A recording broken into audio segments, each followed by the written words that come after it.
Wondering where to stay in Florence? In this video, we will look at the best areas to stay in Florence.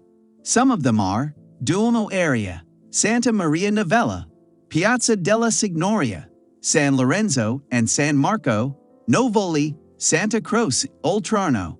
Florence is one of the most popular destinations for travelers visiting Italy. Unlike Rome, Florence was not the seat of power of the world's greatest empire, although it was Italy's capital for only 5 years, and there is no monument to its legacy. Hello, and welcome to our channel. In today's video, we will discuss 7 best neighborhoods and areas to stay in Florence. So without further ado, let's dig in.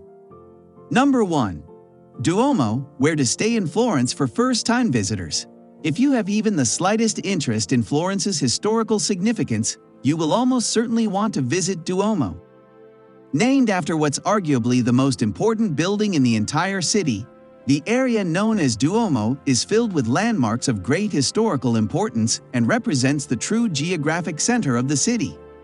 Those two features make it a top contender for where to stay in Florence.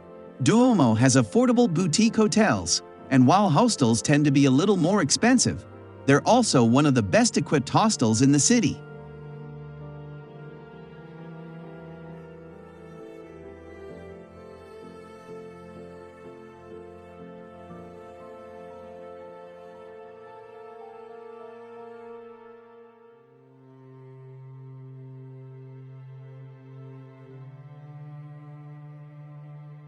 Number 2.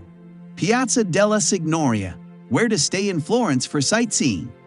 Piazza della Signoria has maintained its historical character much better than Piazza della Repubblica.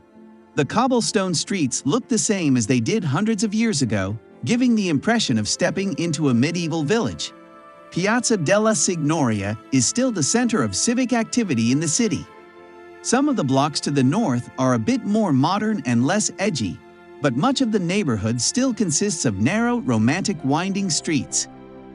There are definitely some diamonds in the rough nearby, but it's also a lot of tourist traps that feed on sunny weather visitors.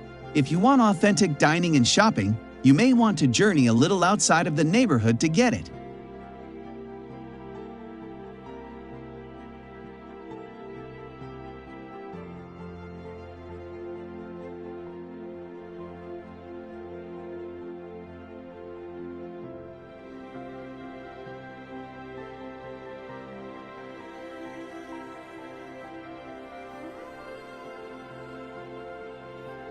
Number 3. Piazza della Repubblica, close to everything. Today, Piazza Repubblica may be too small to be considered a neighborhood, but it has a unique identity that attracts international travelers. The square itself is a gathering place for musicians and street performers of all kinds. It may not be as busy as some of Florence's other squares, but it has a lot of character and is lined with acclaimed restaurants and cafes. So why stay in Piazza della Repubblica? Away from the busy streets and intersections, it's a good distance from the city center, but still close to everything in the city. There was a time when Piazza Repubblica was the center of the Roman Forum, the commercial, cultural, and economic center of Florence in general.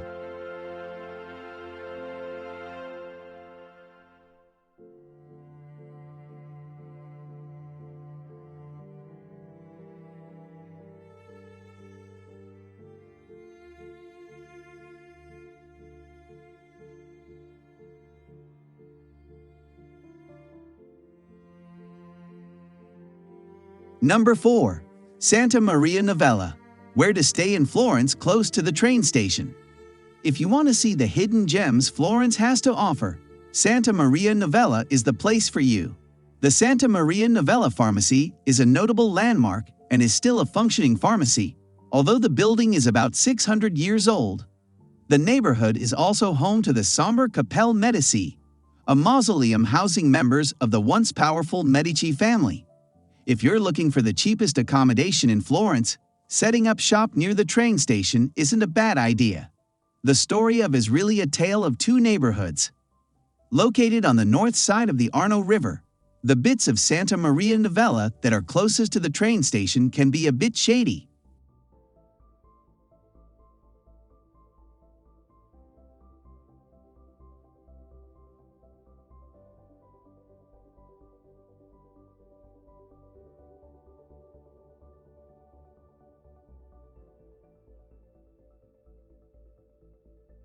Number 5.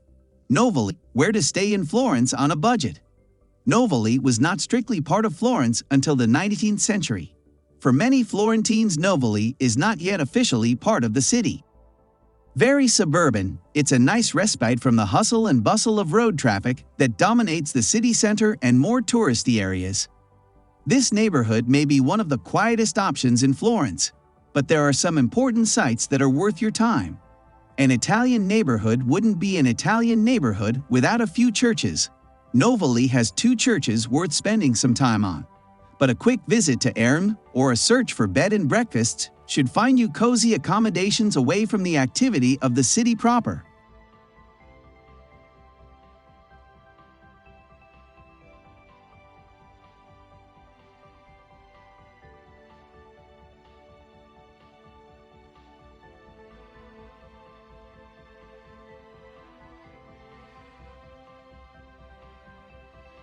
Number 6. San Lorenzo.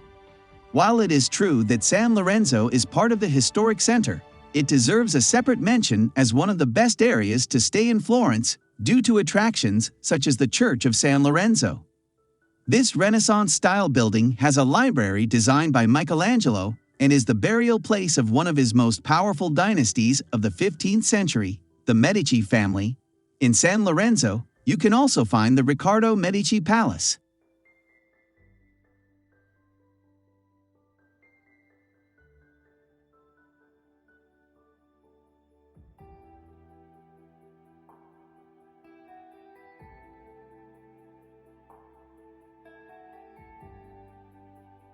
Number 7. San Marco, Santissima Annunziata. Located just north of Santa Maria Novella station, San Marco is home to some of Florence's most famous attractions, including the Academy Gallery. The area is centered around Piazza San Marco and the Museo San Marco, his 15th-century former convent dedicated to art, especially his 16th-century paintings.